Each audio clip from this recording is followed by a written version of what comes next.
নমস্কাৰ, মই ৰিমজিম শইকীয়া।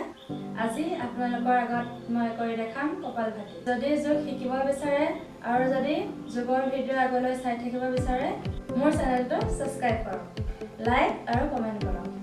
কপালভাতি কৰোঁতে সহজ আসনত বহি ল'ব লাগে। স্বস্তিকাসন বা পদ্মাসনত বহি লৈ কৰা হয়।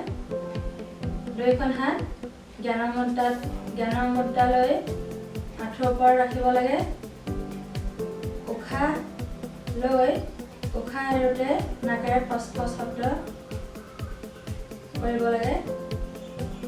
এতিয়া কপালভাতি কেনেকৈ কৰে মই অলপ কৰি দেখাইছোঁ।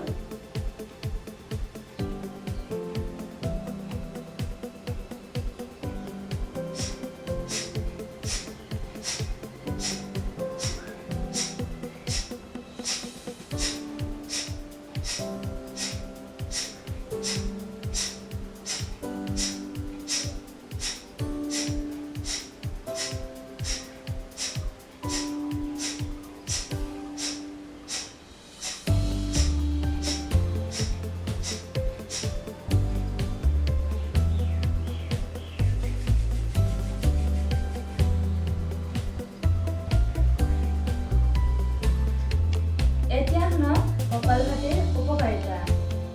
কপালভাতিৰ অভ্যাস কৰি সুদীৰ্ঘ কাহ, সাইনাচাইটিছ, গেছ, এচিডিটি, চৰ্বি আদিৰ পৰা